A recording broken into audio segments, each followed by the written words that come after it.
Bueno, buenas tardes, colegas que siguen la clase a través de YouTube. Seguimos con nuestro curso de Introducción a la Fenomenología. Ahora, la segunda sesión sobre Husserl. Un poco la sesión pasada recorrimos el proyecto fenomenológico clásico, como aparece en Ideas 1, ¿no? Y el día de hoy vamos a ver los límites de este proyecto, sus consecuencias no esperadas y cómo estas esta desarrollo de la fenomenología después de Ideas 1 da pie a la tradición fenomenológica posterior, ¿no? Bromeábamos un poco al iniciar la clase, ¿no? Que si lees Ideas 1, pues no queda muy claro de dónde salió Heidegger, de dónde salió Merleau-Ponty, de dónde salió Sartre, de dónde salió Wittgenstein, y ya que lees los demás, es, porque esto era lo que Husserl se da cuenta, y entonces esas ideas va a inspirar toda una reflexión fenomenológica, la reflexión fenomenológica posterior, ¿no? Y que va a tener pues consecuencias fuertes para la ontología, ¿no? Antes de empezar, una cosa importantísima es este modesto espacio de clases. Eh, Desde bromeaba en otra ocasión, ¿no? Usamos la filosofía como una, como decía Boesio, como una consolación de los problemas del mundo, pero no podemos desprendernos de ellos, ¿no? Y entonces yo quería, digamos, modestamente dedicarle esta clase a mi estimadísimo colega Facundo Jiménez, que es profesor de CCH en Naucalpan y que fue despedido hace un año por protestar contra el ataque por RIL y en defensa de solidaridad con Palestina, ¿no? Él y yo compartimos hasta carpa en la acampada de solidaridad con Palestina hace un año y pues en ese proceso se entera que lo despiden, ¿no? Entonces cumple un año despedido a mi queridísimo amigo y colega Facundo y bueno, pues no despedido pero no olvidado, ¿no? Y pues bueno, su despido evidentemente es político, ¿no? Por eso en su tesis de licenciatura era un estudio sobre ataques, los grupos porriles en CDH Naucalpan, se atacan en CDH Naucalpan, él protesta y lo despiden, ¿no? Entonces, bueno, eh, eh, en fin, dedicada a Facundo y que pronto regreses, ¿no? A las aulas, ¿no? Husserl, ¿no? La obra de Husserl, ¿no? Al menos su obra dedicada a la fenomenología, ¿no? Obviando los textos más dedicados a prefiero las matemáticas, crisis, demás, la obra, digamos, el proyecto fenomenológico, podría dividirse en tres momentos, ¿no? Un primer momento, que es, digamos, la fenomenología ortodoxa, la fenomenología eidética, ¿no? Que podríamos rastrearla entre 1900 y 1903. Esto es básicamente de investigaciones lógicas a ideas 1, ¿no? Al libro 1 de ideas, ¿no? Eh, eh, en este momento de su pensamiento, Husserl desarrolla o elabora a partir de las ideas de Brentano, ¿no? Una nueva forma de pensar la conciencia, esta idea de la intencionalidad o que toda conciencia es conciencia de algo, es este lazo ego cogito, cogitación, cogitatum, ¿no? Para dar razón de la validez objetiva de los sellos, ¿no? De las formas, no solamente de la experiencia de los particulares, sino una cierta percepción general en las cosas, ¿no? Que quería originalmente, regresándonos a investigaciones lógicas, dar razón de la fundamentación de la lógica y de las matemáticas, ¿no? No nos detendremos tanto en eso porque después de esto, ¿no? Bueno, después de 1913, el pensamiento de Husserl, podemos ver su producción tiene una pausa natural por la Primera Guerra Mundial, ¿no? De 1913 a 1920, además de que su hijo, uno de sus hijos, creo uno o dos, mueren en la guerra, ¿no? Entonces, obviamente, pues era fue un tema para él. Y un regreso a la escena en forma en 1922, ¿no? En 1922, además de empezar su carrera en la Universidad de Friburgo, ¿no? Que se va a volver la meca de la fenomenología hasta 1900, digo, hasta 2015, que disuelven la cátedra de fenomenología. Eh, eh, Hablaremos de eso después. Y va a coincidir además con la famosa conferencia de Londres, ¿no? La conferencia que se da que vuelve, digamos, o revive la discusión fenomenológica, ¿no? En esta segunda época, ¿no? Podríamos escribirla como la llamada fenomenología trascendental, que es el proyecto que suele asociarse con Husserl, o la fenomenología egológica trascendental, ¿no? Por ejemplo, si han leído a Sartre, esta va a ser, primero, la época en que Sartre conoce a Husserl, y segundo, la época en que Sartre se deslinda de Husserl. Porque va a decir, todo está muy bien hasta la centralidad del ego o el yo trascendental, ¿no? Y por eso la gran primera obra de fenomenología de Sartre es justamente la trascendencia del ego, ¿no? La crítica a la idea de ego trascendental, ¿no? Es discutible si vio plenamente el trasfondo de este planteamiento Sartre, pero bueno, este proyecto, ¿no? Que va, un poco ya lo vimos, ¿no? Este enfoque en el polo yo trascendental, ¿no? Como verdad absoluta, certeza absoluta, que aún tras la revolución fenomenológica cae el mundo, pero queda el yo pienso, y que el yo pienso no es nada más no es encerrado en sí mismo, sino que es una direccionalidad, ¿no? Un acto de conciencia con en fin, ¿no? Todo este estudio del ego. Pero lo que nos interesa, ¿no? Esta tradición del CISO, podemos rastrearla de 1922 con la conferencia de París a la conferencia de Londres, a 1929 con la conferencia de París, que luego se va a reformular en 1932 como meditaciones cartesianas, ¿no? También en esta época vamos a ver la gran influencia va a ser Descartes, ¿no? Y el intento como de decir Descartes latinó, el proyecto de Descartes es el correcto, simplemente lo que no entendió fue qué significaba cogito, ¿no? Y esto ya lo discutimos también y volveremos sobre esto. Eh, pero lo que me interesa y sobre lo que quiero llamar su atención en la clase de hoy es sobre otro momento de su pensamiento. Este momento, si bien podríamos rastrearlo desde 1922, 1920, o sea, 29 contemporáneo relativo a la filosofía trascendental, este proyecto se extiende hasta 1952, que es curioso porque Husserl muere en 1937. Entonces, es el proyecto póstumo. Y es básicamente el intento de Husserl de captar o dar razón de las consecuencias de su proyecto, ¿no? Husserl planteó un proyecto de repensar la experiencia, el cogito, de forma intencional para explicar la fundación de la aritmética, de la lógica.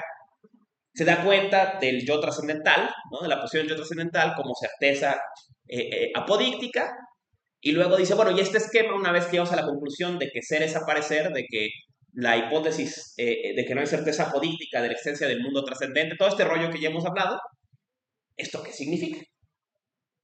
Y esta pregunta y esto que implica va a ser el motivo de este pensamiento que, si bien se está cocinando desde 1913, porque al parecer Husserl empieza ideas 2 y 3 inmediatamente después de acabar ideas 1, no va a ver la luz hasta, salvo en algunos destellos, hasta después de su muerte. Pero que no vea la luz no quiere decir que fuera desconocido, ¿no? Lo que les decía, ¿no? Va a ser a la luz de este último momento que, usando el nombre que eso le da, podemos llamar fenomenología genética, ¿no? O sea, a partir de este tercer momento de la fenomenología genética, que es desde aquí que podemos entender por qué los alumnos de Husserl hicieron lo que hicieron. Les decía, a la luz de investigaciones lógicas, no se ve muy bien de dónde viene Heidegger, de dónde viene Levinas, de dónde viene Ricoeur, de dónde viene Merleau-Ponty. Pero cuando sabemos que lo que ellos estaban leyendo no era investigaciones lógicas, era estos libros inéditos, decimos, claro, no, pues Heidegger nada más siguió el caminito, ¿no? Merleau-Ponty nada más siguió el caminito, ¿no? Algunos catarros dirán, no, en realidad solo plagiaron la obra no publicada del maestro, y con una excepción más modestos diríamos, bueno, la discusión fenomenológica a pie de aula, a pie de la casa de Husserl, era esta. No era pública, no la conocía nadie más, pero lo que a Husserl le interesaba era este tema antes de morir, ¿no? Todos sus alumnos quedan impregnados de estas discusiones y las continúan en su vida, ¿no? O sea, ser y tiempo, estos estudios de la empatía, la fenomenología de la percepción, ser y la nada, todos esos van a estar fuertemente influidos por este momento no conocido al menos de forma pública, hasta después de la muerte de Husserl, ¿no? Eh, en fin, entonces, remarcando, ¿no? Tenemos el fenomenología eidética, la fenomenología trascendental, y finalmente este tercer momento inconcluso, sugerente, que podemos llamar, grosso modo, fenomenología genética, ¿no? Eh, eh, y que va a quedar, pues, de estas obras de los 20 hasta después de su muerte, que se siguen publicando sus trabajos, ¿no? O reeditando sus trabajos, ¿no? Eh, Revisemos, pues, este tercer episodio de su pensamiento.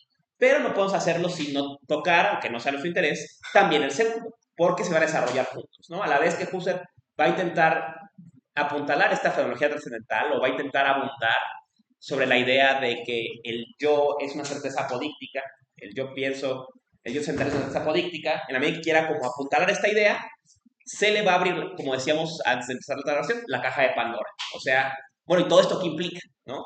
Y todo esto, intentar dar razón de esto va a dar vida a este otro momento de su pensar que, insisto, pues queda un poco en la sombra hasta la publicación de su obra póstuma, ¿no? Eh, Empecemos pues con los otros dos tomos de ideas, ¿no? Ideas 1 lo vimos la semana pasada y hoy vamos a hablar brevemente de ideas 2 e ideas 3, ¿no? Particularmente de ideas 2. Simplemente una aproximación cotidiana. Y mismo yo que vengo, no vengo me entró la fenomenología no a través de Husserl, sino a través de Heidegger, de la Escuela de Kioto y demás, de Sartre, de Merleau-Ponty, cuando lees ideas 2 es más como leerlos a ellos. Incluso el estilo, el tipo de preocupaciones. Dices, ah, claro, o sea, cuando lees ideas 1 no entiendes de dónde salió. Ya que lees ideas 2 dices, ah, claro, pues hacer el estilo, ¿no? Al parecer, ¿no? Como les decía, Husserl intenta continuar inmediatamente después del éxito de Ideas 1, Ideas 2. O sea, en 1913 empieza este proceso de redacción y re-redacción de notas para continuar este proyecto de ideas, ¿no? Pero el proyecto siempre queda trunco, ¿no? El propio Husserl dice que nunca queda satisfecho con su conclusión, particularmente con uno de los problemas más complejos que se le va a presentar a Husserl, que es el problema de la intersubjetividad, ¿no? El problema de intersubjetividad, que casualmente es el gran tema en Wittgenstein, en Levinas, ¿no? Queda pues ahí pendiente, ¿no? Entonces Husserl dice, nunca quedo satisfecho con esta cuestión, y en Heidegger también, ¿no? Nunca quedo satisfecho, entonces decide siempre ir como posponiendo este proyecto, ¿no? Pero en este posponer, sabemos que entre 1913 y 1928, que está de su trabajo sobre el manuscrito, va a recibir ayuda de sus dos ayudantes de la época. Primero de Edith Stein, que va a transcribir todas sus notas en un manuscrito, y luego esas notas van a pasar también a manos de Heidegger. Entonces, por eso sí es curioso. Ideas 2 y 3 se conoce hasta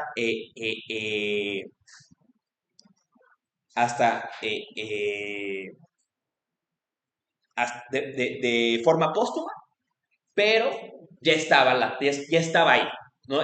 Que no fuera público no quiere decir que no existiera, y que muchos de los fenomenólogos posteriores, fenomenólogas y fenomenólogos posteriores, van a conocer, si no la obra, por lo menos las discusiones, ¿no? Entonces, no es casual que les haya influido tanto. En otros términos, ustedes si hubieran ido a las cátedras de Husserl en Friburgo en sus últimos años, esto habría sido de lo que estaría hablando. Cuando Tanabe lo conoció, cuando Heidegger fue su ayudante, cuando Edith Stein fue su ayudante, este era lo que estaba discutiendo, ¿no? Entonces, pues es curioso, ¿no? Que fuera luego esto lo que diera impulso a la discusión fenomenológica, ¿no?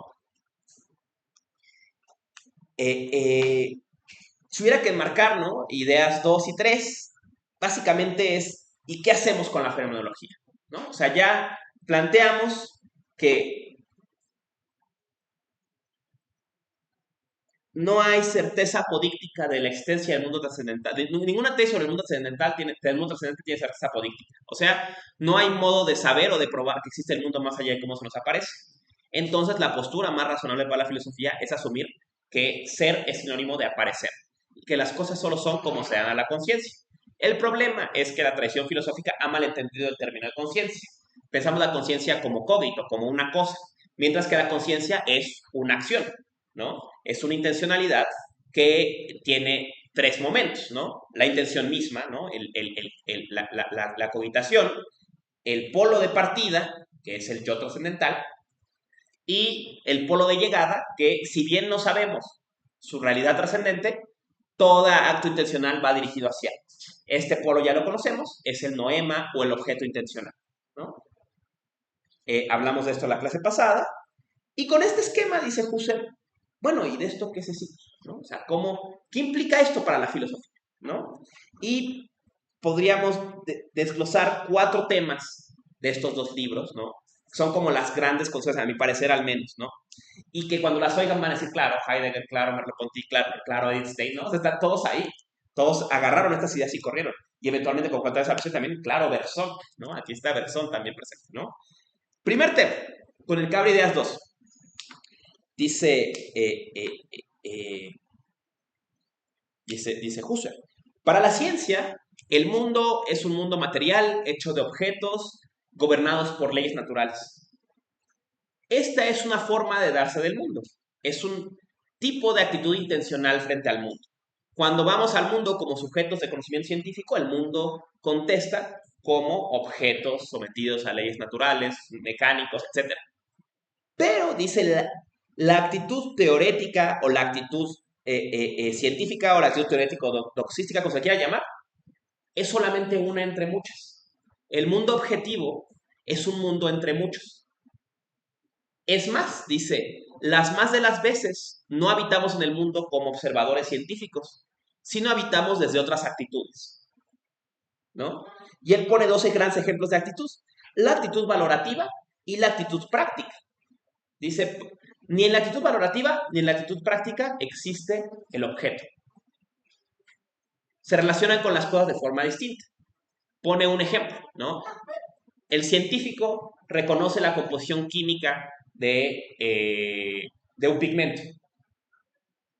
La actitud valorativa reconoce la belleza de una obra de arte. Puede ser el mismo noema, pero comparece de forma distinta según la forma en que nos aproximamos a él, o las actitudes, ¿no? Entonces, esto es interesantísimo, ¿no? Husserl, que empieza con esta inclinación científica en sus primeras obras, dice, bueno, sí, la actitud científica es una, pero el mundo es más que científico. Este mundo es múltiple. Entonces, una forma de verlo es como objeto de conocimiento científico, mecánico, gobernado por leyes, pero eso no agota el mundo completo, ¿no? Y en el mundo aún hay lugares para otras actitudes, ¿no? Recordando una frase, la bella frase de Nishida, que veremos más adelante, ¿no? Sabe más de la flor el poeta que el botánico, porque el botánico conoce el objeto y el poeta conoce la flor. El poeta puede dar razón de la cosa particular, mientras que el zoólogo conoce, el botánico conoce la especie, los órganos, pero no conoce la flor en particular, ¿no? Eh, eh, Aquí, por ejemplo, pueden recordar el famoso ensayo de Heidegger, La cosa, ¿no? La cosa no es el objeto cóncavo, ¿no? El objeto cóncavo es el objeto de la ciencia, pero las cosas no son objetos, ¿no? Las cosas no se presentan de forma científico, objetivo o material, se presentan desde otras actitudes. Si cambiamos el término actitudes por disposiciones afectivas o temples de ánimo, pues eso es Heidegger, es el corazón de Heidegger, ¿no? Que el mundo es múltiple o multitonal y que según desde cómo se aproxima la conciencia a él, se presenta de forma distinta y que incluso conciencias, disposiciones afectivas privilegiadas abren otros modos de mundo, ¿no? El mundo de forma de claves distintas, ¿no? Eh, eh, entonces, este es el primer gran cambio que va a dar Husserl, ¿no? Que el mundo científico es un mundo entre muchos y que cómo acceder a los otros mundos desde otras actitudes o disposiciones afectivas o temples intencionales, como se les quiera escribir, ¿no? Pero digamos, eso, eso, ¿no? Eh, eh, Va a depender de la forma en que nos dirigimos al mundo, el rostro con el que nos contesta, ¿no? Cómo nos interpele, según esta actitud, ¿no? Segunda consecuencia. segundo planteamiento igual, propiamente en ideas 2, ¿no? Y va a ser aquí en esta parte de ideas 2 donde va a estar el problema que Husserl considera que nunca logra resolver y por el que nunca publiqué el libro, que no publiqué el libro en vida. Cuando decimos yo, dice Husserl, cuando hablamos del yo, podemos estar hablando de tres cosas diferentes, ¿no?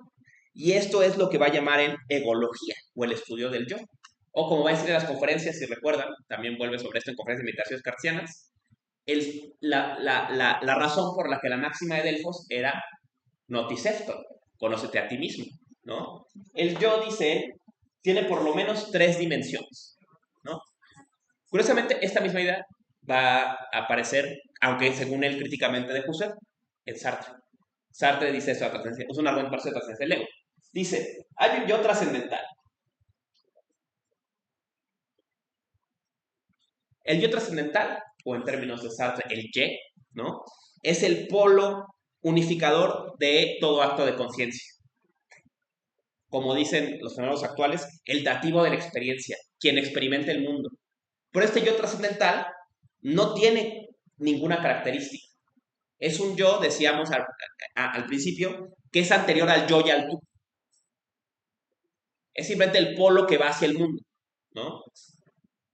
Entonces, este yo trascendental está completamente despojado de características. Decía Sartre, explicando esto, dice, este yo es pura exterioridad, dice, es como un torbellino. Entonces, si la conciencia intenta regresar a él, la rebota. Nunca, no hay un polo al cual regresar. Es un rebotar constante, ¿no? No, es solamente un polo de unificación, pero que propio no tiene características. Pero cuando los actos de conciencia vuelven sobre el yo puede presentarse de dos formas.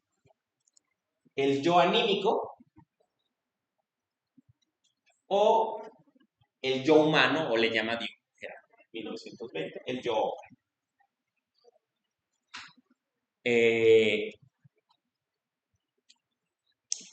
¿Qué son estos otros yoes? ¿No? Aquí, ¿qué está haciendo? Bueno, abordando este viejo problema de la filosofía de la reflexión, ¿no? Hay un yo que es un polo del acto de conciencia, pero cuando intento especular o reflexionar sobre el acto de conciencia, no vuelvo a este yo trascendental, porque no tiene ninguna interioridad, sino que vuelvo a un yo que se presenta como otra cosa del mundo. A un yo que es parte de este mundo, a un yo que es una cosa entre cosas. En nuestros términos, este yo es un polo de la intencionalidad. Este yo reflexivo es un noema, o sea, es el contrapolo u otro polo de una intencional. Es una cosa entre cosas. Este yo no tiene nombre. Este yo, para mí, se llama Emiliano. O en términos de Sartre, este es Y y este es moi, ¿no? Este es el yo puro y trascendental, y este es el yo reflexivo, o veremos eventualmente, como las desarrollamos más adelante, el yo narrativo, ¿no? Que también va a aparecer más bien acá.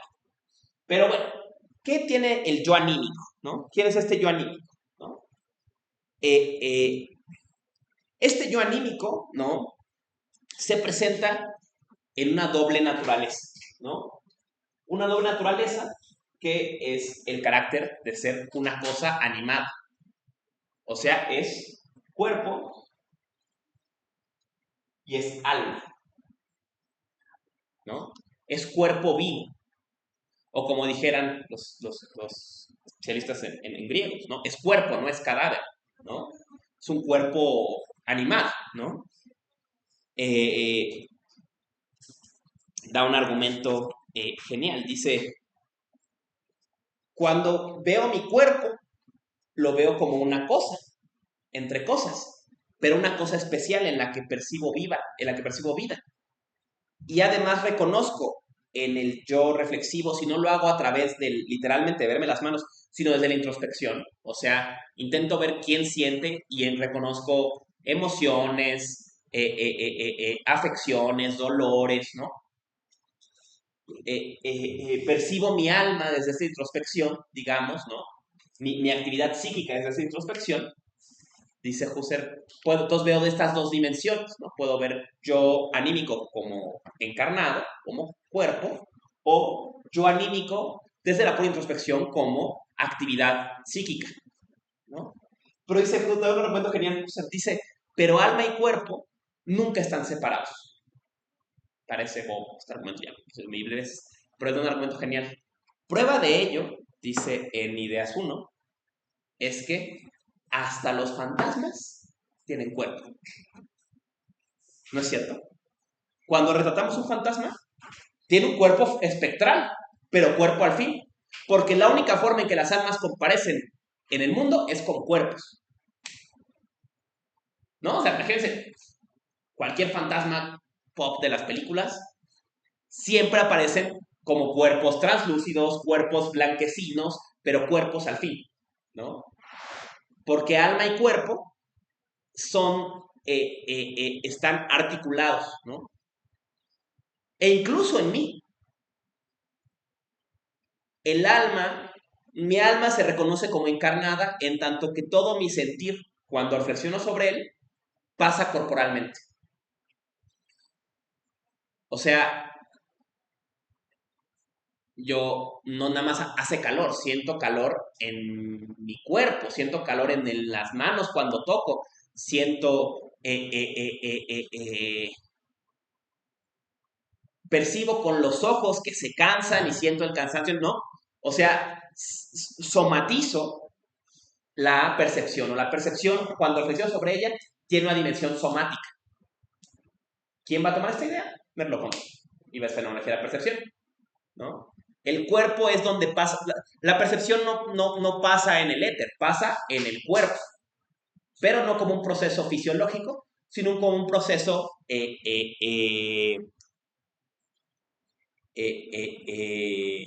encarnado, intencional, ¿no? O sea, el cuerpo tiene siempre esta doble naturaleza. Es un cuerpo que, donde hay cuerpo hay sentir, ¿no? Se dan interrelacionados, y esto va a la tercera consecuencia, pero ahorita vamos sobre ella, ¿no? Y el objeto de estudio de esta rama, le llama él en Ideas 3, debería ser la psicología racional. ¿Quién quería hacer esto? Pues bueno, él le llama psicología empírica. Su maestro, Brentano. Entonces está reconstruyendo a Brentano. ¿Qué debería estudiar la psicología? Esta doble presentación del alma como alma encarnada, ¿no? Y aquí viene este tema, ¿no? Toda la idea de terapia existencial y demás. Pues mucho está construido sobre esta idea de Husserl, ¿no?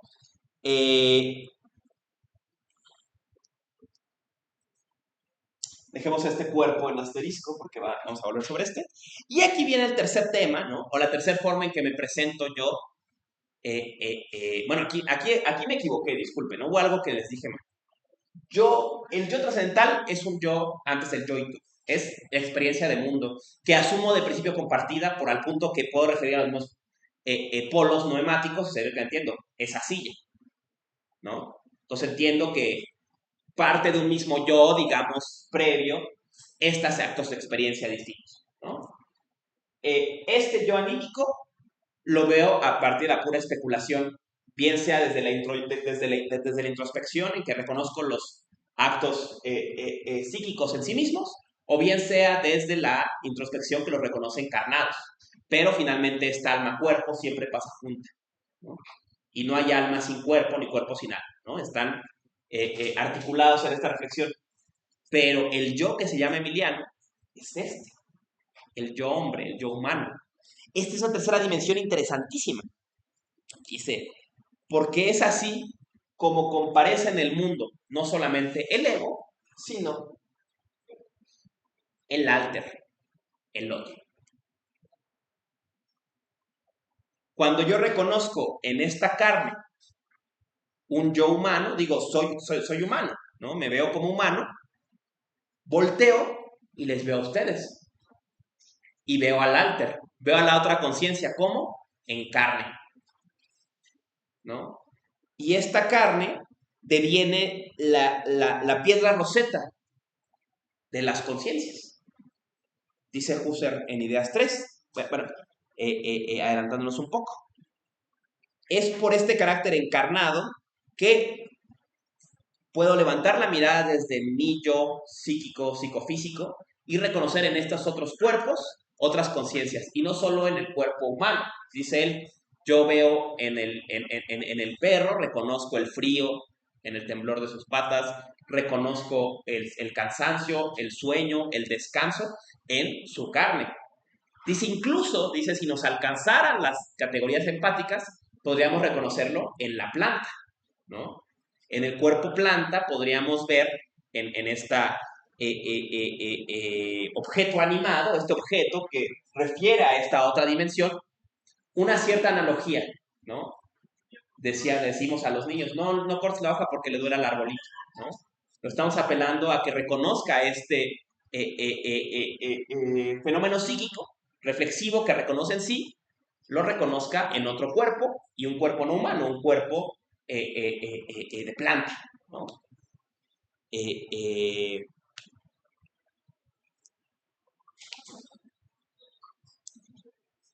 Dice, y así el cuerpo no solamente es de bien expresión del alma, y aquí viene la cosa que nunca puedo resolver, sino dice expresión del espíritu. Cuando yo, en este segundo momento del acto reflexivo, no solo me reconozco como conciencia encarnada, sino como hombre, como humano, no puedo ya pensarme aislado. Soy parte ya de una especie completa y de un proyecto histórico amplísimo, de una serie de proyectos históricos amplísimos. Participo ya no de la conciencia individual, sino, sabemos del concepto, evidentemente, de inspiración hegeliana, del Geist, del espíritu, ¿no? De esta corriente histórica de hacer sentido del mundo, ¿no? Oh, soy hombre. Y si soy hombre, decía Balzac, nada humano me es ajeno, ¿no? Reconozco en mí todo lo que le ha pasado a la humanidad. Soy parte de la humanidad, ¿no? Y soy parte de una humanidad histórica concreta. Y mi destino ha estado definido por esa humanidad histórica completa, ¿no? Entonces, dice él, en el cuerpo, en este cuerpo empático, este cuerpo que se reconoce como yo humano, como yo hombre, dice él,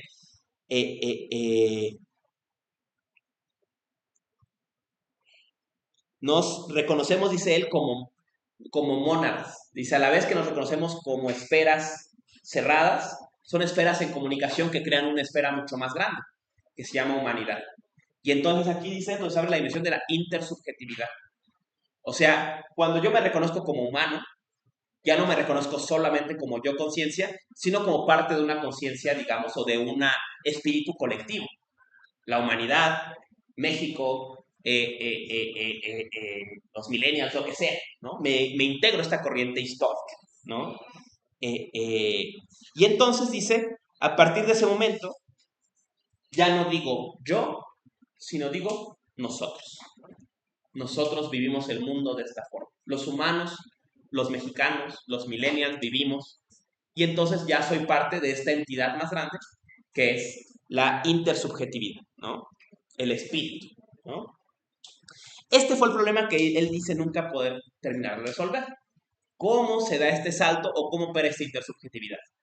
Obviamente, las notas las está tomando de Hegel, ¿no? De la idea del espíritu objetivo, ¿no? De este momento en que la conciencia personal se exterioriza ya no solamente en una conciencia, sino una conciencia encarnada en instituciones. Por ejemplo, diría Husserl, en el mundo hay cosas, hay, hay animales, hay cosas animadas, o sea, cosas, cuerpo que comparecen en esta doble dimensión, pero también dice, hay cosas espirituales que son igual de reales, que son que el Estado, la Iglesia, ¿no? Que son entidades espirituales, o sea, entidades de este ser colectivo, la humanidad, ¿no? Entidades de ser colectivo, que también están ahí y también no se terminan, ¿no? Diría un poco más Hegel que Husserl, pero podríamos decir, cuando experimentamos ciudad universitaria, vemos cosas, vemos personas, pero también vemos al espíritu, vemos a México, vemos a Vasconcelos, no es más que solista, vemos a la Revolución Mexicana, a entidades espirituales, a la universidad, a la casa, ¿no? O sea, entidades espirituales que también están aquí, ¿no? Y entonces ganan esta dimensión de todo un cuerpo espiritual. Y como alumnos de la UNAM, egresados de la UNAM, pertenecemos también a esta dimensión intersubjetiva, ¿no? Esa es la cosa, insisto, que Husserl dice que nunca acaba de aclarársela, ¿no? Eh, eh, pero, ¿quién sí va a intentar aclararla? Varios de ellos van a intentar aclararla, pero por ejemplo Heidegger, ¿no? Esta es la idea de cuando se funda el ser, también se funda el espíritu, se funda el pueblo, ¿no? Se define quiénes somos y hacia dónde vamos, ¿no? Esto será claro al final. Pero, entonces se abre a la fenomenología esta tercera dimensión. No solamente la egología se reconoce como yo trascendental, sino como yo encarnado, yo psíquico, psicofísico, y eventualmente como yo espiritual, o sea, como un yo que pertenece a esta entidad intersubjetiva. Él le llama, insisto, digo, otra vez, era los 20, ¿no? Yo hombre, ¿no? Yo humano, yo perteneciente a esta corriente histórica, a esta entidad transtemporal intersubjetiva que es la humanidad y a otras tantas, ¿no? Guárdense eso porque eso va a reaparecer al final con la fenomenología genética, ¿no? Que va a ser el tema fuerte de hoy. Tercer tópico, digamos, que Husserl va a dejar, que les decía que había guardado en un asterisco, es un proyecto que empieza él en Ideas 3, que le llama somatología.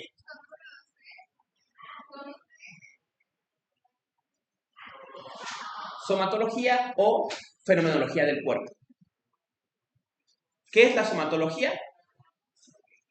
La descripción fenomenológica reflexiva de la conciencia encarnada. Dice él, el zoólogo describe el cuerpo como un objeto.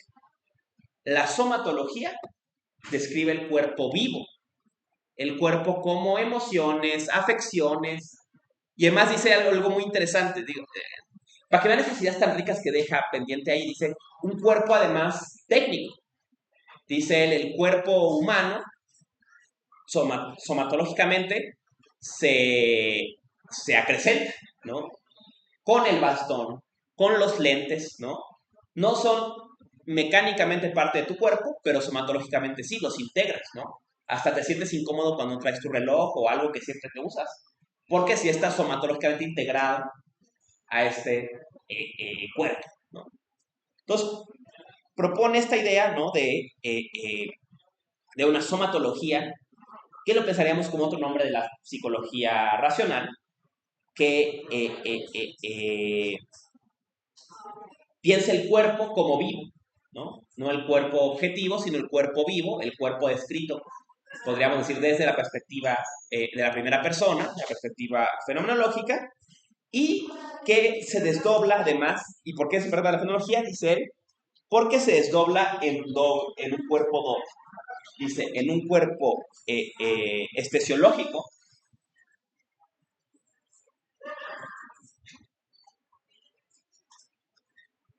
y un cuerpo volitivo. El cuerpo somatológico, o sea, el cuerpo estudiado desde la fenomenología, no es una cosa, es donde pasa la percepción. No captamos datos, sentimos en el cuerpo. Entonces, todo estudio o fenomenología de la percepción supone una somatología. ¿Quién tomó esta idea? Verlo contigo. Vamos a ver con la fenomenología de percepción qué es lo que él dice. Si vamos a escribir la percepción, el acto de percibir, hay que escribirlo como un acto encarnado y como un cuerpo, pero no un cuerpo mecánico, sino un cuerpo vivo.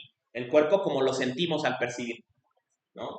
No nada más sentimos, dice él, las secas, sentimos en el cuerpo, sentimos frío en las manos, sentimos, captamos en el oído, ¿no? Y todo esto acontece somatológicamente, o sea, en este cuerpo vivido. Y la otra dimensión de la somatología es que este cuerpo no simplemente recibe, sino es un cuerpo que devuelve, un cuerpo que hace, un cuerpo que se proyecta también hacia el mundo, ¿no? O sea, aquí podemos recordar un poco lo que hablábamos al principio, este movimiento también del que ya habló Bergson, ¿no? El cuerpo como esta espiral, ¿no? De un movimiento centrípeto, o sea que concéntrico de percepción y centrífugo de respuesta, ¿no? Eso habría sido, digamos, o pretendía Merleau-Ponty, fuera la somatología, ¿no? La somatología debería ser este estudio, descripción fenomenológica del cuerpo vivo o del cuerpo animado o del cuerpo desde dentro, ¿no? No visto desde fuera fisiológicamente, ¿no? Tengan eso presente porque esto es fenomenología de la percepción, ¿no? Que va a pensar el cuerpo que percibe, dice él, dice Merleau-Ponty. Toda percepción es una invitación a actuar. Nunca hay percepciones a secas. Toda percepción, pero nunca percepción a secas. Toda percepción demanda una respuesta. Dice, los colores nos entristecen o nos ponen de buenas o nos demandan, bueno, tú haces, ¿no? Y pone el ejemplo, dice, el ejemplo que utiliza el libro 1 es el deseo sexual, ¿no? El deseo sexual tiene esta clara dimensión centrípeta, centrífuga. Es una percepción que demanda una respuesta. O sea, tú no dices, ay, qué guapo, ¿no? Y ya, ¿no? Dices, capto la guapura. Esa captación es una invitación a ir. Es una invitación a buscar. O como decía el viejo Aristóteles, que mueve como lo amado, ¿no? Lo amado mueve sin ser movido, ¿no? El deseo va y te jala, va y te saca de donde está, ¿no? Entonces, Merleau-Ponty usa este ejemplo, ¿no? Como el carácter sexuado del cuerpo acusa esta relación estesiológica volitiva, ¿no? Como percibir, inmediatamente invita a actuar, ¿no? Toda percepción nunca es neutral o pasiva, sino siempre es una invitación del cuerpo a que conteste, ¿no? Y una vez más, pues ven más cómo está el tema en Merleau-Ponty, digo, en Husserl ya presente, ¿no? Esbozada esta somatología o teoría del cuerpo vivo, ¿no? Último tema, para ya dejar esta cuestión y entrar a lo más espinoso, ¿no? Es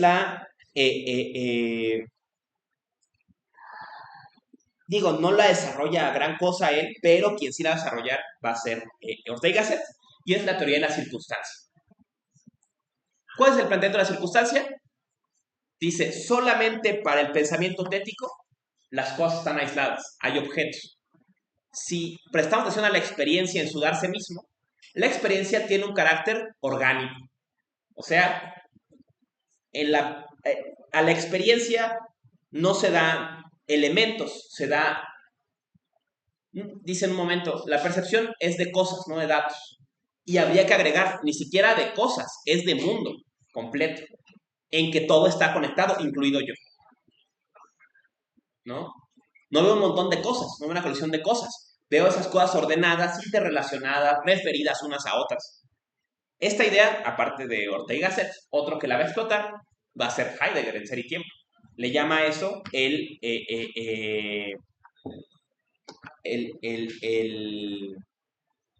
¿cómo le llama? El plexo de ¿cómo se llama? El plexo de referencia. Dice él, tú te paras en el ejemplo típico de Ser y Tiempo. Te paras en tu taller y no son cosas, todas están interreferidas, ¿no? Es el soporte de la bicicleta, la llave Allen para la tuerca de la bicicleta, el bote para poner la tuerca, el aceite para poner en el bote, ¿no?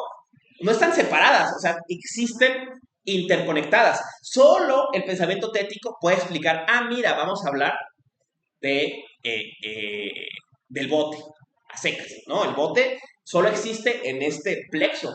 Y además en ese plexo comparece, dice Heidegger, yo como el operario y el otro como el fin. ¿A quien le estoy arreglando? Le estoy arreglando su bici a alguien. Entonces de pronto todo está interconectado. Decía mi queridísima profesora Raquel Bouso, hace mucho escribió un libro sobre el Zen y en ella cita una frase muy bonita en que dice, en la hoja está, en el libro está el campesino. ¿Por qué? Dice, porque el campesino cosecha la comida, que luego come que luego come el leñador, que va a cortar el árbol, que no. Entonces, todo está en este libro, literalmente. En este libro está toda la cultura, el desarrollo del lenguaje, los submedios, pero también todo el medio que no, ¿no? Y solo el pensamiento tético es capaz de divorciar, Y decir, no, no, no, esto nada más es un libro. No, no, no. El libro siempre está en este nexo cósmico, ¿no? En este nexo cósmico, o como iba a decir, en su circunstancia, ¿no? No está seca, sino está ahí en un sistema de sentido en horizonte, ¿no? Que va a ser el tema al final, el concepto de horizonte, pero está en un horizonte, ¿no? Eh, eh, Decía, en Meditaciones, ¿cómo se llama el libro de Ortega Gasset? Algo sobre el Quijote, algo del Quijote, Meditaciones del Quijote, algo se llama. Dice un ejemplo, dice, para entender esta relación, dice, imagina el bosque y el árbol. Un ejemplo bobo, pero él dice, nunca llegas al bosque, sin importar cuánto avances hacia el bosque, porque además escribe este texto estando en Toledo, creo, intentando seguir el camino del Quijote. Entonces es un diario mientras vas intentando seguir al Quijote. Y él dice, es que por más que camino al bosque nunca llego. Siempre el bosque está delante. Veo un árbol y luego veo el árbol y veo el árbol y siempre queda este horizonte de totalidad que me rodea, pero nunca alcanzo a atrapar esa totalidad, ¿no? Siempre me quedo con un árbol. Y sí es cierto, ¿no? Estamos en el bosque y nunca llegamos a la espesura de los árboles. Siempre están allá. Y cuando lo tengo aquí delante es un árbol. Y cuando quiero caminar de espesura me encuentro otro árbol y allá va quedando la espesura, va quedando la espesura, ¿no? De esta totalidad, ¿no? Y así explicaba él el concepto de circunstancia, ¿no? Eh, eh, eh, eh, y bueno, ¿no? Entonces aquí estos 4 temas, ¿no? Que están en ideas 2 e ideas 3 y que nacen de la fenomenología trascendental, pero le exceden y que, como decíamos, Husserl nunca va a acabar de explotar o de agotar, pero que van a estar en la discusión de los años 20 y entonces en la discusión de Husserl de los años 20, en el curso de Husserl de los años 20, y entonces de influir a sus alumnos, ¿no? Pero que nosotros no supimos hasta que publicaron Ideas 2 e Ideas 3, ¿no? Entonces, estaba, o sea, lo que les decía, aquí está Edith Stein, aquí está Ricoeur, Levinas, Heidegger, Merleau-Ponty, Sartre, todos agarraron de aquí y corrieron. No por plagio, sino porque si hubieras conocido a Husserl, seguro estaba hablando de eso. Aun por más que no lo publicó, era de lo que estaba preocupado, ¿no? Y de algo más estaba preocupado, es del problema de la génesis, que es el tema que a mí me interesa que ustedes tengan presente. Pero hasta aquí, colegas, ¿alguna pregunta o algo que quieran agregar? Insisto otra vez, ¿no? Actitudes, el concepto de la actitud teórica común entre muchas, el yo en sus 3 dimensiones, la somatología, el estudio del cuerpo vivo y la circunstancia, ¿no? Como estos 3 ítems de ideas 2 y 3. ¿Alguna cosa que quieran agregar, que no haya quedado claro? ¿Una pregunta, algo? Yo no, es que no me acuerdo si es Leibniz el que tiene esta idea de que uno puede reconocer al otro y falso espíritu a través de los ojos. Sí, es Leibniz, no me acuerdo bien. Sí, y está desde el famoso diálogo apócrifo, el Alcibiades, ¿no? Que dice, me conozco en el reflejo de tus ojos, ¿no? Y justo también con eso de, en el banquete justo ahí, en este discurso, creo que de Aristófanes entre Andrógino, ahí, o sea, justo se menciona de que el otro termina siendo un símbolo. Pues no sé, nada más me llama la atención cómo desde entonces. Excelente referencia, ¿no? Y sí es cierto, o sea, y es curioso, ¿no? Porque no son los primeros en dar esta somatología, ¿no? Decía hace un estudio en ideas, en otro ideas, Herder, ¿no? Y dice Herder, daba clases de Herder una profesora muy buena, Virginia López, especialista en Fichte, ¿no? Pero daba clase de idealismo alemán en general, y decía de Herder, Herder intenta entender, claro, como romántico, ¿no? La dimensión erótica del cuerpo. Dice él, el cuerpo está volcado hacia el otro. Prueba de ello, dice, es que tenemos labios carnosos para besarnos. Estamos hechos para besarnos. Dice, andamos erguidos para abrazarnos. Dice, no tiene una función pragmática, tiene una función erótica, porque eso es lo que hace comunidad. Es lo que lanza hacia el otro. Nuestro cuerpo está volcado hacia el otro. Y digo, los estudios de sexología del siglo XX discutieron mucho eso, ¿no? Los seres humanos estamos evidentemente, el cuerpo humano está evidentemente sexuado más allá de sus necesidades reproductivas, ¿no? está sexuado para una dimensión social, política, erótica, ¿no? O sea, el erotismo humano excede por mucho la función reproductiva, ¿no? Y va en ese sentido, es una somatología que piensa el cuerpo más que como cosa en esta vitalidad, ¿no? Eh, eh, y este cuerpo símbolo es sin duda también una idea poderosa, ¿no? Eh, ¿Algo más, colegas? ¿Que quieran agregar? Adelante, por favor. El problema surge de la teoría. ¿De cuál? ¿De la intersubjetividad? De la intersubjetividad, más que un problema, parece ser con base, digamos, en lo que dice la introducción alemana de la edición, es como que nunca lo acaba de explicar. O sea, como que nunca termina de explicar cómo el yo anímico brinca de su cerrazón, del solipsismo metodológico, vamos a pensar en una fenomenología al principio, al espíritu, ¿no? Pensemos en Hegel. Hegel intentó explicar este salto, ¿no? Del espíritu subjetivo al espíritu objetivo, ¿no? En que la conciencia, la autoconciencia se enfrenta con un otro, que no es un particular, sino es la ley, ¿no?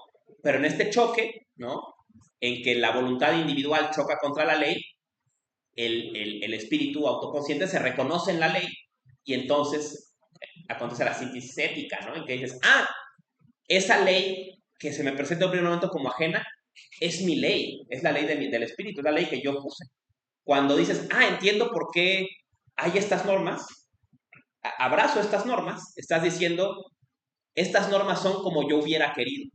Y entonces no son una fuerza ajena, sino son la expresión objetiva de mi propio espíritu. Un poco, no sé, digamos, ese salto es el que Heidegger, perdón, el que Husserl como que no termina de explicar, ¿no? Y si incluso, o sea, si leen, esto está en Ideas 2, si regresan a ese pasaje, la verdad es que sí se lo saca medio de la manga. O sea, como, bueno, y luego está la dimensión intersubjetiva. Pero ¿cómo funciona esta fenomenología de la intersubjetividad? No termina de trabajarla, ¿no? Viene arrastrando el tema de la empatía, todo el tiempo estaba fregando con la empatía, el cuerpo como clave de empatía, pero lo deja pendiente. Edith Stein intenta su tesis doctoral sobre el concepto de empatía, y luego va a estar el famoso tema del otro en Levinas, ¿no? Entonces, este intento como de robustecer más este planteamiento. Y, por ejemplo, adelantándome un poco, Heidegger va a intentar articular esta intersubjetividad con la idea de fenomenología genética. ¿Qué es lo que une a la intersubjetividad o al espíritu? Hacer mundo. A posicionarse sobre qué es el ente, ¿no? ¿Qué es lo que nos une a este flujo? Y verán, no me adelanto más. Husserl mismo se da cuenta de esto en él. Dice, recuerdan en la conferencia de París, adelantando un poco al pasaje, dice, yo todo el tiempo hablo de la esencia, de lo esencial, de la experiencia, pero ¿qué no es esencial un concepto griego? Entonces, ¿estoy describiendo la experiencia sin más? ¿O estoy describiendo la experiencia desde la perspectiva filosófica griega occidental? Entonces, nunca llego a esta experiencia pura, siempre está preconstituida por un horizonte que estaba ahí cuando yo llegué. El horizonte al que se integra, digamos, que es el horizonte de la filosofía. Deja guiñado ahí Husserl. Seguramente si hiciéramos fenomenología japonesa, desde Japón, describiría una experiencia diferente, porque no tendríamos esos conceptos, ¿no? Una fenomenología desde otros horizontes históricos, culturales, desde otros espíritus, desde otras expresiones del espíritu, tendrían otros mundos, ¿no? El famoso ejemplo que él da, ¿no? Dice, por eso los esquimales tienen 7 blancos. No es porque sus ojos sean diferentes, es porque su mundo es diferente.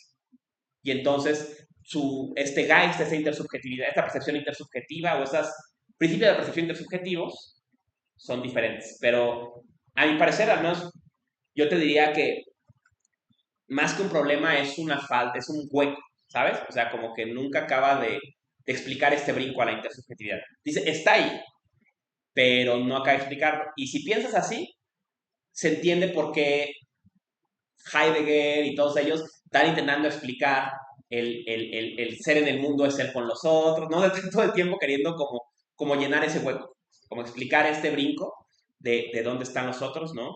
Heidegger dirá sugerentemente en Ser y Tiempo, por ejemplo,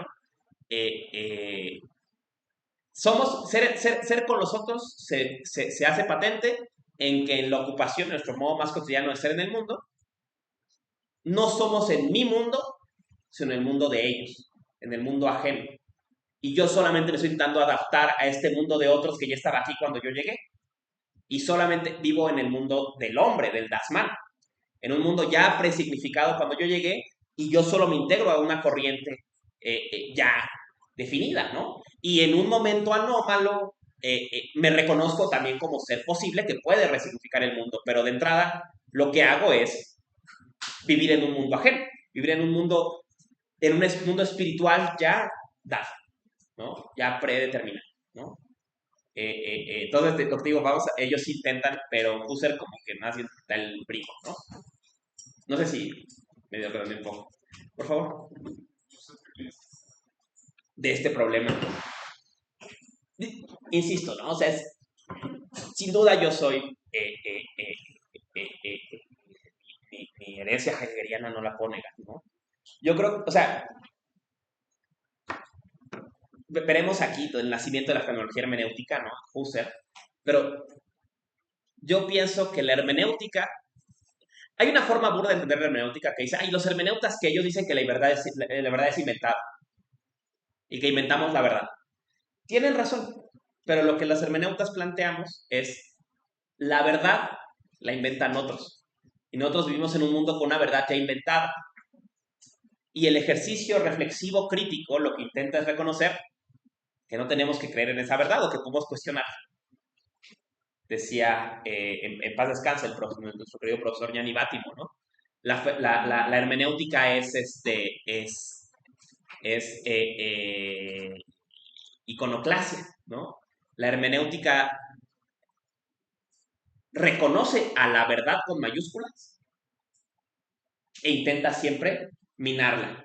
No puede negarla, puede ponerla siempre en duda. Y entonces abrir el espacio a las verdades con minúsculas, ¿no? Decía, cuando vino a México hace varios años, en un encuentro que hubo que hizo el Fondo de Cultura Económica, dijo, acababa de pasar el crimen de Estado de Ayotzinapa, ¿no? Y le preguntan, ¿usted qué piensa de la verdad histórica? Y le dice, nadie, no hay nada más opuesto a la hermenéutica que la verdad histórica. Porque si es la verdad, pues no es histórica. La verdad, con B mayúscula, es la verdad de Frege, la verdad que aún antes del Big Bang ya era la verdad. Si es histórica, es verdad con minúscula, es un constructo histórico ¿no? Esa es mi opinión, ¿no? Que, insisto, no es novedosa, es la opinión de esta tradición hermenéutica, pero que van un poco, como señalaba muy bien tu compañera, a intentar pues, llenar este hueco, ¿no? De explicar el rol del espíritu o de esta horizonte sentido intersubjetivos, culturales, históricos en la fenomenología, ¿no? Adelante, por favor. Creo que podremos consultar eso que dijo Bátimo, esa particular, hubo esa serie de conferencias se llamó La Izquierda en el siglo XXI o algo así. De hecho, los tomos, como suele pasar con esas ediciones, están rezagados todos y ninguno se vendió. Yo compré apenas el primero, creo, como en 50 pesos en una de las ventas de aquí de la UNAM, porque lo editó la UNAM. Son los volúmenes así. Y creo que ahí viene la conferencia del viejo. Otro lugar, hay un artículo muy bello. Está perdido. Yo lo puse para mi tesis. Y yo creo que es la mejor explicación. Muy vieja. Es un artículo, creo que del 80 y tantos. De Bátimo. En El País. Si buscan Gianni Bátimo, se llama La hermenéutica es anarquismo no sangrante. Ya se llama su artículo en el País. Y explica eso. Dice que la hermenéutica, dice, los hermeneutas somos anarquistas que no ponemos bombas. O más bien sí, pero no en edificios, sino en verdades, ¿no? Y estamos todo el tiempo minando la verdad con mayúsculas, ¿no? minando el sentido y siempre intentando abrir espacios de posibilidad a nuevos horizontes de sentido, ¿no? Nota curiosa, hablando de, ahorita me acordé del anuncio parroquial, si les interesa Bátimo, el profesor falleció hace un par de años, ¿no? Pero una de sus alumnas, muy querida profesora nuestra, aparte de que espero venga a México para diciembre, va a presentar su libro en línea, aquí está. Es que además tiene la curiosidad, querida Teresa, de que como está en Madrid, pues todo lo que más Teresa me llega a las 5 de la mañana, entonces siempre amanezco con cosas de Teresa, ¿no? Presenta si buscan en una página que se llama el Critias, la Cátedra Internacional de Hermenéutica Crítica, que por cierto una de las sedes es aquí. La sede original es en Madrid, pero gracias a Rebeca y al encuentro, digamos, y a que ya habíamos varios colegas acá, se nombró apenas a Filos como la otra sede de la Cátedra Internacional de Hermenéutica Crítica. Presenta en media hora. No es cierto. El jueves 11 de septiembre a las 6:30 presenta su libro O no ser, ¿no? La frase ser o no ser, el libro se llama O no ser, ¿no? Que edita un profesor, me imagino que la cata no lo conozco, pero va a estar Teresa, y Teresa es la alumna de las importantes alumnas de Bátimo, ¿no? Entonces, bueno, está ese, se recomiendo. Otro para Bátimo, digo, ese yo creo que es el artículo del País, yo creo que es lo más accesible y más directo. Yo en ese tiempo, en 2010, publicó el famoso Comunismo Hermenéutico de Heidegger a Marx, ¿no? Que bueno, no envejeció muy bien, ¿no? Es una gran apología a Hugo Chávez, entonces no envejeció muy bien. Pero bueno, yo reconozco, gracias a Bátimo, acuñamos el término controvertido heideggerianos de izquierda, ¿no? Esto es contaba Teresa, ¿no? El viejo Bátimo murió esperando juicio porque participó en el bloqueo contra un proyecto de monorriel en Turín y ya viejo y lo apresaron y estaba esperando sentencia. Contaba tales anécdotas de cuando estuvo Negri preso, que él era de los que lo iba a visitar. Saben, Negri estuvo preso por una amenaza, presunta vinculación con un atentado en Francia, no sé dónde fue el atentado, pero un atentado, y bueno, estuvo largo tiempo preso y Bátimo era quien lo iba a ver, ¿no? Personaje, gran tipo. Además de que era, no existía el término en el tiempo, ¿no? Pero hoy lo describiríamos como una persona cool, ¿no? Bátimo chocaba mucho porque solía ir a los seminarios, incluso en Friburgo, y él estuvo contar la anécdota de que él fue a la pregunta por la técnica, estuvo Bátimo, y no sé si a esa, pero a ese solía ir con falda, ¿no? Y era un tema, ¿no? El italiano que iba con falda, y ¿quién decía que era un hombre muy guapo? No, ya estoy divagando de anécdotas de Bátimo, es que apenas falleció y bueno, hicimos un evento acá y estuvimos recordándolo. En fin, otro autor, perdón, que es genial y que Bátimo lo escribía como su albacea filosófico, es Gaetano Curazzi, Nino, porque bueno, ha venido a México un par de veces, además de que o es italiano, habla muy buen español, y él escribe una cosa genial, que es filosofía de la economía. Tiene un estudio genial sobre la especulación como proceso de la subjetividad contra la especulación como fenómeno económico del capitalismo, ¿no? La relación dinero-mercancía-dinero contra la relación sujeto-objeto. Es un paso el buen Nino y esto.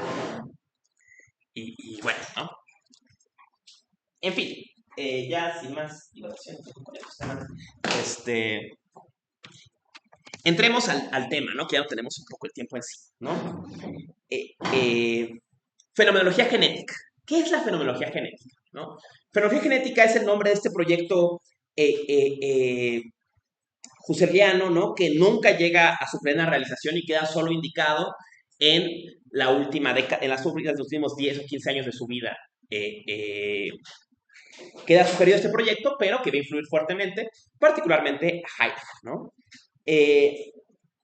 Vamos a encontrar en 3 obras, Conferencias de Londres, Conferencia de París y Meditaciones cartesianas, básicamente el mismo recorrido, que podría escribirse como la confrontación de Husserl con Descartes, ¿no? Entonces va a ser una lectura, incluso si las leen las 3 juntas, casi va a tocar los mismos temas. No es raro, porque en particular, Meditaciones cartesianas se publica porque después de la conferencia de París en la Sorbona le piden que por favor pase eso a un libro y la versión es Meditaciones cartesianas. Entonces no es común, no es raro que las dos sean tan parecidos, pero también Conferencias de Londres es bastante parecido. Pero los 3 básicamente reconstruimos, ¿no?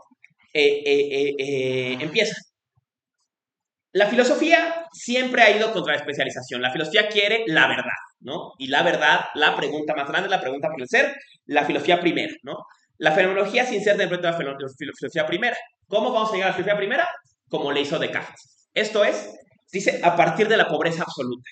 ¿Cuál es la pobreza absoluta? La reducción fenomenológica. O sea, pongamos en duda todo conocimiento del que no tengamos certeza apodíctica. De lo que no estemos necesariamente seguros, descartémoslo. ¿Qué cae con esta reducción fenomenológica, o epogé, o pobreza, o duda cartesiana? Dice, cae el mundo trascendente. Toda creencia sobre, o toda certeza sobre la existencia del mundo más allá de cómo se aparece, queda fuera de juego. Pero queda el mundo trascendental, o sea, el yo pienso. Y si el mundo trascendental resiste a la reducción fenomenológica o resiste a la duda cartesiana, habrá que reconocer que es una certeza apodíctica o que es una verdad absoluta.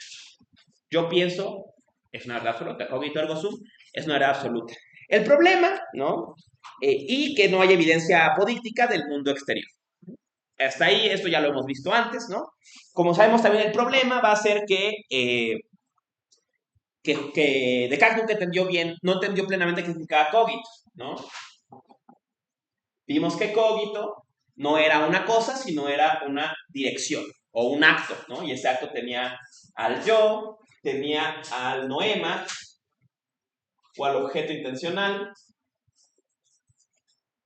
como polos, y entre ellos había actos de conciencia intencionales, ¿no? Entonces, cuando digo que tengo certeza apodíctica del cogito, no solo sé yo pienso, sino siempre sé que el pensar siempre está referido a algo. Y hay una certeza apodíctica del objeto intencional, o sea, de que todo pensar es direccional o está referido a algo, ¿no? Y que ese algo es un polo de unidad de los actos de conciencia, ¿no? Que solo ven una perspectiva, esto ya lo sabemos, ¿no? Lo interesante viene, ¿no? Cuando Husserl empieza a intentar avanzar sobre esto, ¿no? Dice, sin lugar a dudas, ¿no? Hay una unidad originaria en todo acto de conciencia, ¿no?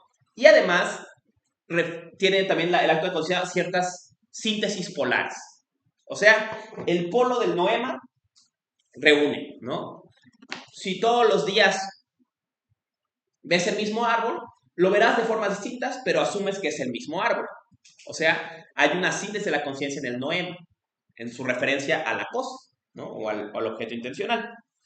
Pero también los actos de conciencia, dice él, encuentran una síntesis en el yo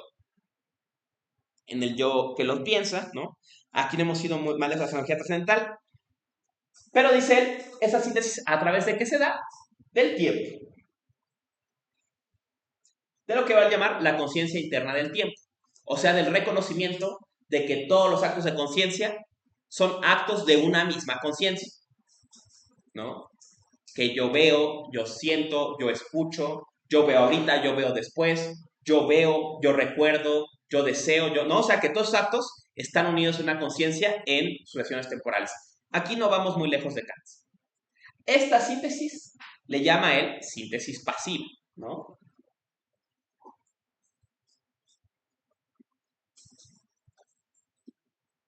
Entonces, ¿no? Hasta aquí no hemos avanzado demasiado, ¿no?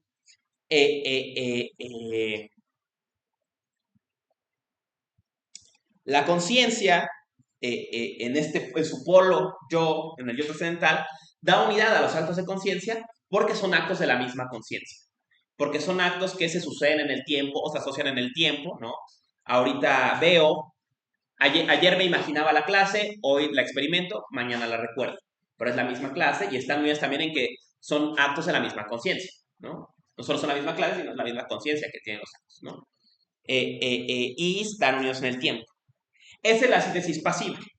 Insisto, si ustedes conocen la crítica de la razón pura, no hay nada muy nuevo en este tema. Lo novedoso viene en la síntesis activa, que es el tema con el que quiero que cerremos la clase, porque es donde se complica muy, muy, muy fuertemente la idea de fenomenología. Y fue justo lo que quería que leyeran. O síntesis genética, ¿no? Dice,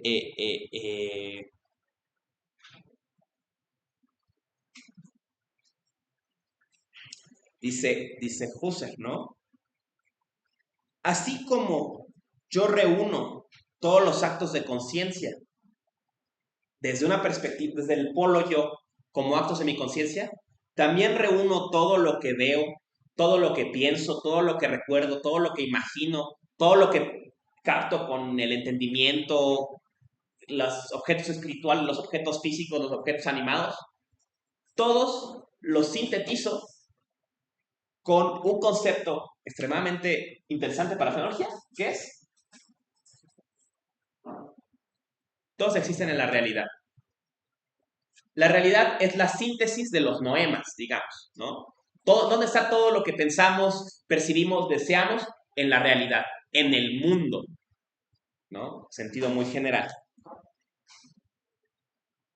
Pero esta realidad habrá que entender que ya no puede entenderse como independiente. Que esta realidad, en la medida en que somos fenomenólogos y hemos aceptado la reducción fenomenológica, o sea, poner entre paréntesis toda certeza que no sea apodíctica, no es ya esta realidad ya no es trascendente. Esta realidad es un momento de la conciencia. Esta realidad viene terminada también por la conciencia, ¿no? Y en este terminarse por la conciencia, ¿no? Realidad será sinónimo de horizonte de experiencia posible. ¿Qué es la realidad? Todo lo que puede pasar, todo lo que puede ser. Y todo lo que puede ser es lo mismo que todo lo que puede ser un acto de conciencia, ser objeto de un acto de conciencia. Entonces, realidad ya no puede pasar de forma independiente. Esta idea tiene dos consecuencias. Consecuencia número uno, importantísima para este curso, es que entonces habrá que decir que si ser es aparecer, la fenomenología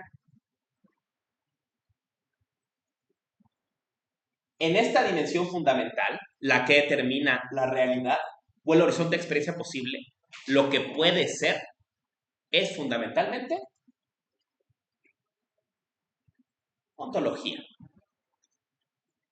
¿Por qué? Porque si la fenomenología, el campo de la fenomenología va a ser el campo de todo lo que puede ser. Si ser es aparecer y la fenomenología determina el campo del aparecer, determina también el campo del ser. Entonces la fenomenología, en sentido fundamental, en su dimensión más fundamental, no dedicada nada más a eidos, a formas particulares o al yo, sino pensando en el aparecer mismo, es ontología. Porque termina el ser. La pregunta por el ser y la pregunta por el aparecer, en los términos, la pregunta por el ser y la pregunta por la esencia o las condiciones de manifestabilidad son lo mismo. Entonces la fenomenología es ontología. ¿A quién influyó esto? Heidegger. Por eso Heidegger dice, ¿cuál es la pregunta más importante? La pregunta por el ser. ¿Cuál es la pregunta por el ser? La pregunta por el claro, la pregunta por lo que permite que las cosas se muestren. ¿Ok? Ya ven cómo ya empieza a hacer sentido de dónde salieron ellos. Hasta aquí estamos claras, estamos claros. porque aquí viene lo complicado. Les leo un pasaje. Primero vamos a ver este pasaje de Conferencias de París, quizás el más relevante, ¿no? Leo desde atrás. Estamos en la página 36-37, parágrafo 34 de Conferencia de París, la lección 3. Dice, pero antes de conformar esta teoría del conocimiento, con la corriente se requiere un progreso metódico inmenso que les presento tan tarde por dejar que primero les hablara a ustedes de las congresiones sin esa carga. Cada uno de nosotros, retrotraído mediante la reducción fenomenológica a su ego absoluto, se halla con certeza apodíctica como tácitamente existente, como fácticamente existente.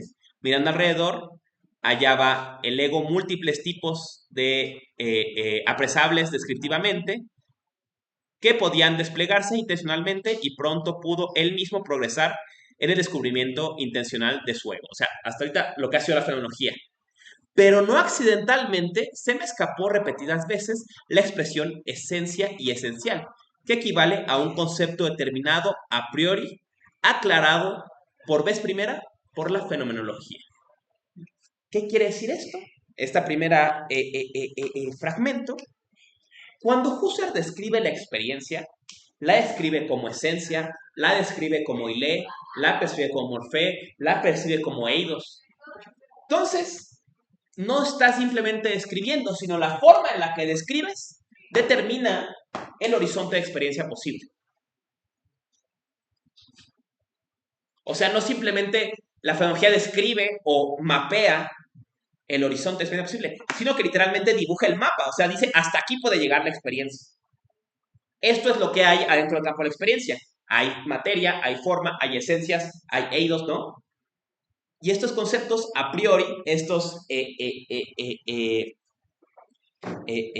estructuras determinadas de la experiencia posible, a priori, son históricas. O sea, otras personas que no tengan estos conceptos van a mapear su experiencia de forma diferente. ¿Y qué quiere decir eso? Que lo que le llaman es va a ser diferente. El campo de la realidad va a estar delimitado por el campo de estos a priori de la experiencia posible. O sea, de cómo describimos la experiencia posible, de cómo la limitamos.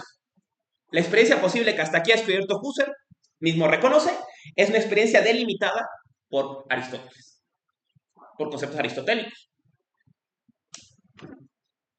Dogen habría tenido otra descripción de la experiencia porque no conocía a Aristóteles. Entonces, los conceptos a priori con los que mapeaba la experiencia eran diferentes. Entonces, su campo ontológico era diferente.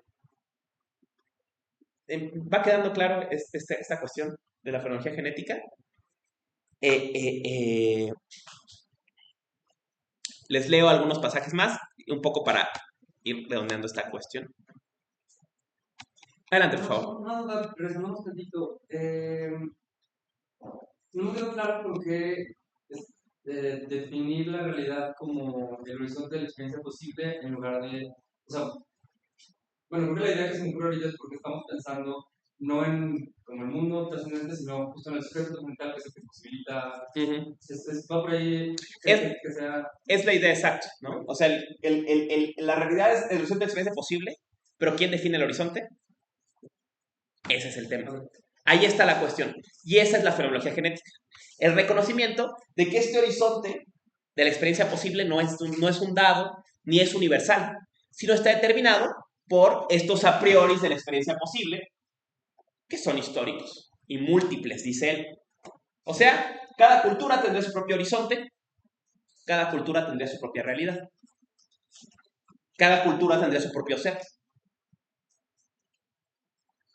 ¿Eso es el mundo de la vida? ¿O... Sí, un poco, aunque está más conectado hacia este lado de las divisiones del yo, ¿no? Decíamos del yo animado y demás. Pero esto es, si hubiera que ponerlo en otros términos, este es el ser de Heidegger. El ente es, el ser se esencia. ¿Y cómo se esencia? Históricamente. ¿Qué es el ser en Heidegger? El horizonte de la experiencia posible. de lo que puede ser. Lo que delimita el claro, veremos la próxima clase, lo que delimita este espacio en que las cosas se muestran. Y esta delimitación es histórica. Decía Heidegger provocativamente, cuando leemos a los presocráticos se nos hace risible que todo venga del lago. Eso no responde a que sus ideas fueran burdas, responde a que nuestro horizonte de experiencia ya no puede captar a lo que se referían, a que hay una inconmensurabilidad de su pensamiento. Ya no podemos pensar como griegos y por eso ya no entendemos qué significa pantarrei, todo cambia, o qué significa que todo venga del pólemos, porque hemos perdido ese horizonte, ¿no? Sería ese, pues, la cuestión. Pues esos términos para también que venga esa tradición. ¿Cómo se llama este horizonte de experiencia posible en Occidente? Según Heidegger. ¿Qué define el horizonte de experiencia posible occidental? Se llama metafísica. Por eso en nuestro mundo hay ser, hay entes, hay cualidades, hay accidentes, ¿no? Puros conceptos de Aristóteles que definieron cómo Occidente entendía la experiencia posible. Pero conceptos que no son universales. No todos los humanos tienen estos conceptos. Y entonces otros horizontes de experiencia posible definen otras realidades. Ese fue el último problema con el que nos despidió Husserl, ¿no? Les leo este pasaje en la 41. Dice en la 41, procedemos ahora a poner en relación con la teoría del conocimiento una teoría de la relación corriente. Aquí está.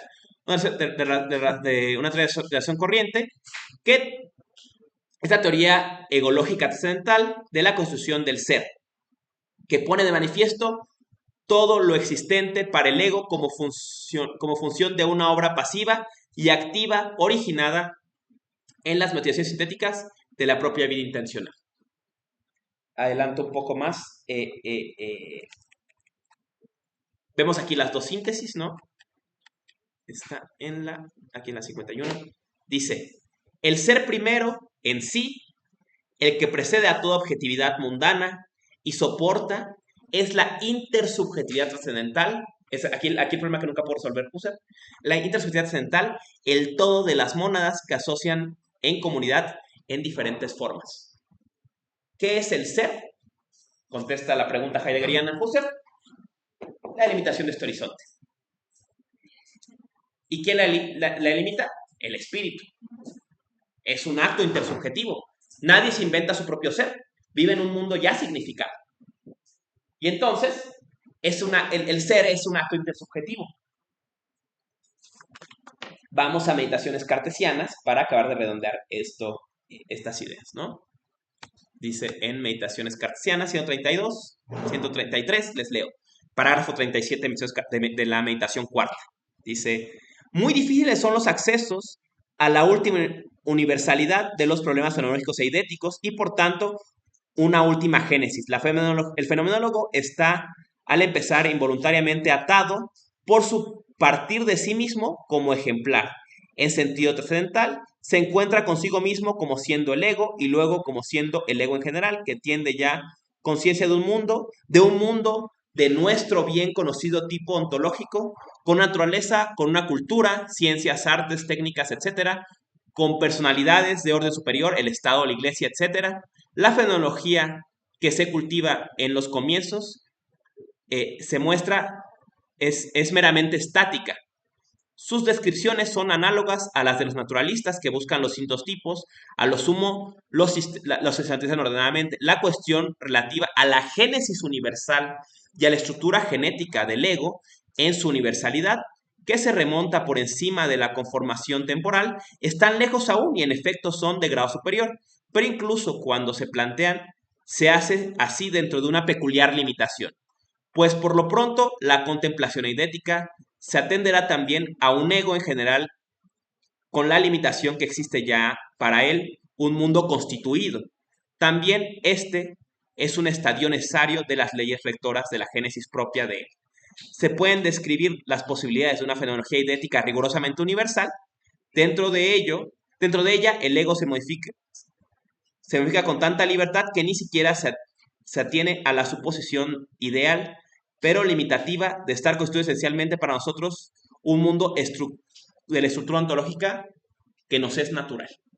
Un poco revuelta la cita, pero está diciendo aquí Husserl, hay una fenomenología, la que hemos hecho hasta ahora, una fenomenología idética, pero hay ya una fenomenología más primitiva, la que va a preguntar por la condición misma de hacerse manifiesto. Y esta fenomenología se reconoce no como escrita. Dice, la fenomenología hasta ahora describe. La fenomenología trascendental describe, la fenomenología idética describe. La fenomenología genética crea, genera, hace mundo. Pero estamos limitados a esto porque estamos ya en un mundo hecho. Entonces, detrás del acto de escribir de la conciencia, hay un acto anterior de esta conciencia, de este espíritu intersubjetivo, que es el de hacer mundo. Por eso es fenomenología genética, porque no describe, hace, crea, ¿no? Sigo un poco más adelante, dice en la 135, aquí está. Lo que en la vida se nos presenta acabado, por decirlo así, como una mera cosa existente, prescindiendo de todas las características espirituales que hacen reconocer en ella, por ejemplo, un martillo, una mesa, un producto estético, está dado en la originalidad del ello mismo, en la síntesis de la experiencia pasiva. En cuanto tal, está dado anticipadamente a las actividades espirituales que se inician con la aprehensión activa. Perdón, no era esta la que quería, era, aquí está. Las formas de grado superior de semejantes actividades de la razón, en un sentido específico y correlativamente de producción de la razón, tiene en conjunto el carácter de la irrealidad de los objetos ideales, no pueden considerarse sin más, conforme ya dije, como inherentes a cada ego concreto. En cuanto tal, ciertamente será ya distinto con los grados inferiores. Bueno, no era el pasaje. A ver si el 230 era el que quería. Es que por razón también esta edición que tengo no se puede subrayar dentro, entonces tengo que tener las marcas por fuera. Leo, con esto cierra es la conclusión de Meditaciones Cartesianas. Dice, para no dar lugar a ninguna mala interpretación, querría por último indicar que, tal como ya hemos expuesto arriba, la fenomenología solo excluye a toda metafísica ingenua y que opera con absurda cosa en sí, pero no a toda metafísica en absoluto, y que no hace violencia, por ejemplo, a los motivos problemáticos que con planteamientos y métodos equivocados dan impulso interior a la tradición antigua, y que en modo alguno dice que ella se detiene ante las cuestiones supremas y últimas, el ser primero en sí, y que precede a toda objetividad mundanal, y la soporta es la intersubjetividad trascendental, el todo de las mónadas que se asocia en una comunidad en distintas formas, pero dentro de la esfera fáctica de las mónadas y como posibilidad esencial, ideal, en toda esfera monádica pensable, surgen todos los problemas de la facticidad accidental, de la muerte, del destino, de las posibilidades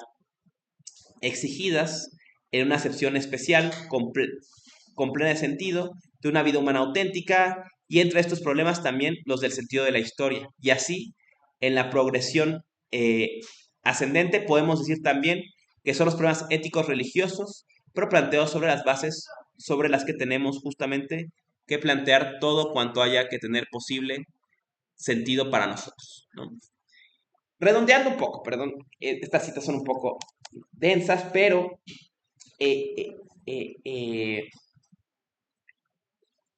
¿cómo entender esta síntesis activa? ¿No? Ya dijimos, Husserl descubre o reconoce, ¿no?, que si la totalidad, si ser es aparecer, la fenomenología en sentido fundamental es ontología, o sea, determinación de qué significa ser, ¿no? La respuesta a la pregunta Titón, que es el ente, ¿no? Esto ya queda claro.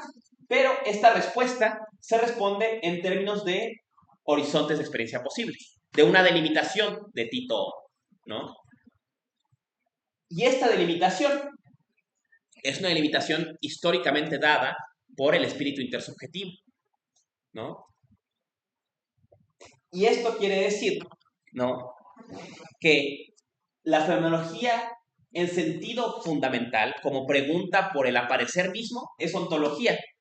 Y en tanto ontología como delimitación de ese horizonte del aparecer es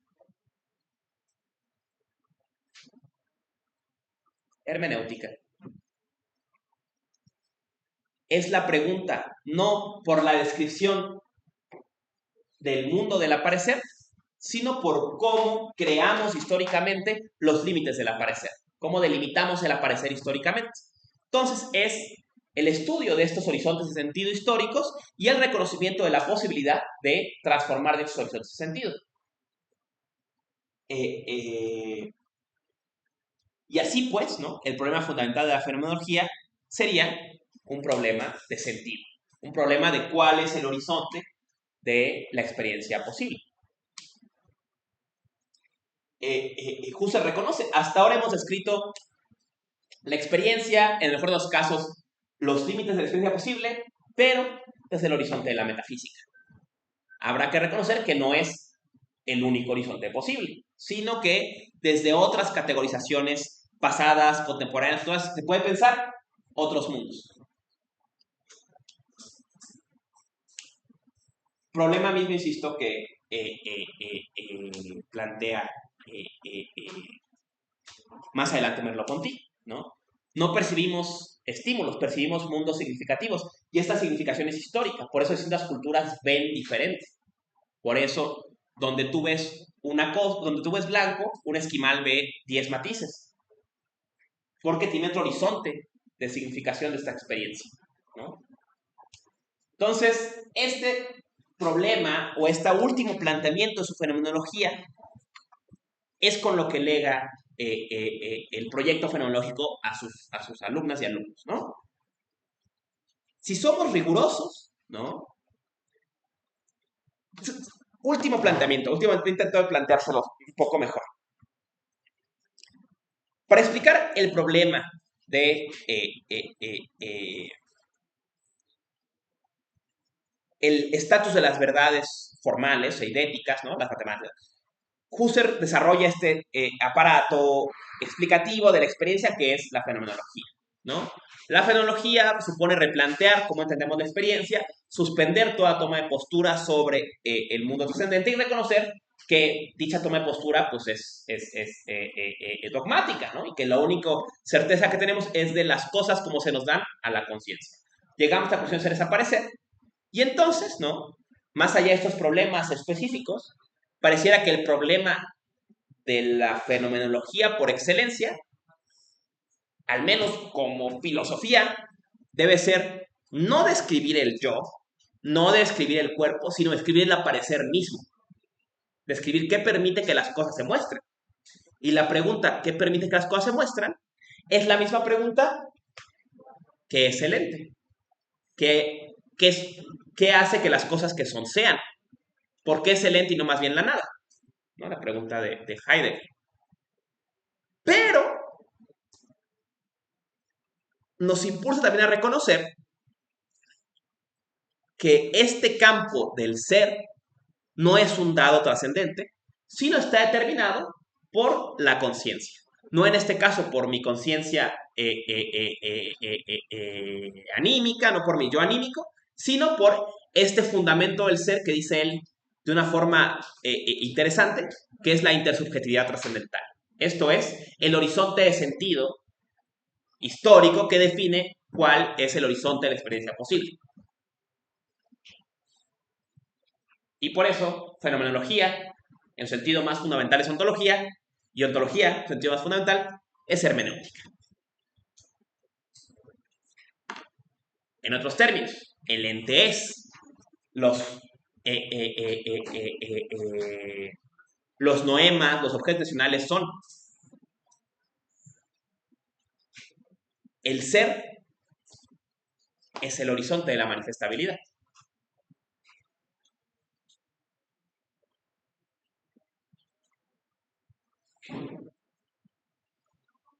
Ese queda, pues, como el problema de la fenomenología, se desaparece. Si se desaparecer, ¿cómo se dibuja ese aparecer? ¿Qué delimita ese espacio o ese claro o ese lugar del aparecer? claro de la manifestabilidad, como se le quiera llamar, ¿no? Después la tradición fenomenológica posterior veremos, intenta delimitar este lugar, ¿no? Donde pasa que el ente es.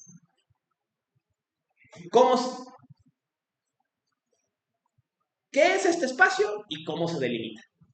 ¿No?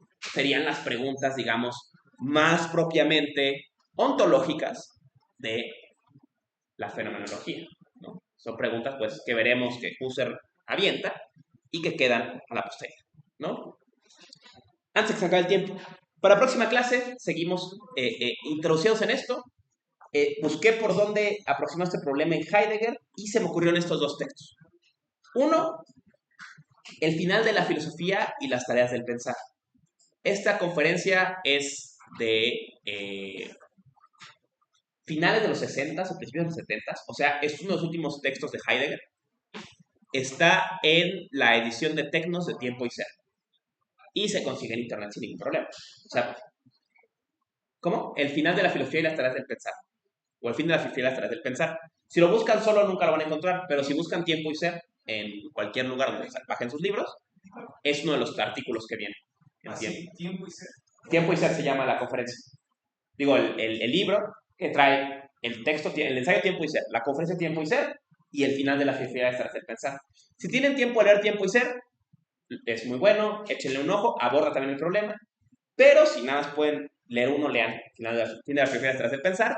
Y si les queda un poquito más y quieren entender mejor el proyecto de Heidegger, sobre todo Heidegger post Ser y Tiempo, yo siempre recomiendo como introducción, en el segundo volumen de los cursos sobre Nietzsche, ese es uno clásico que a Rebeca le gustaba mucho, a mí también, el segundo tomo de los cursos sobre Nietzsche, el tercer artículo, el cuarto artículo, el tercer o cuarto artículo, se llama La determinación del nihilismo según la historia del ser. En este artículo, después de toda la digresión sobre Nietzsche, Heidegger se pregunta por el concepto mismo de nihilismo y en ese no tienen que leerlo todo, nada más hace falta que en la edición que más común circula, que lo lean nada más hasta la 368, son como unas 30 páginas nada más, o si tienen otra edición, hasta donde viene el poema a Goethe. Antes del poema a Goethe, esa primera parte explica perfectamente esta idea del olvido del ser, el ser no se muestra, el olvido del olvido, por qué el ser es sustracción, todo ese rollo, Heidegger no lo explica en ningún lugar mejor que en ese artículo. La delimitación del nihilismo. La determinación del nihilismo según la historia del ser. Es la conferencia cuarta, o el capítulo cuarto, tercero o cuarto, del segundo tomo de los cursos sobre Nietzsche, del Nietzsche 2. Y el otro, les decía, la final de la filosofía y las tareas del pensar, que está en Tiempo y Ser. Y ya con eso vamos a entrar, no vamos a ver mucho Ser y Tiempo, vamos a entrar al problema del claro inmediatamente en Heidegger, que es lo que, digamos, continúa el problema husserliano, ¿no? Corto ya aquí porque es otra clase, pero siempre preguntas un ratito más para escucharlos, ¿va?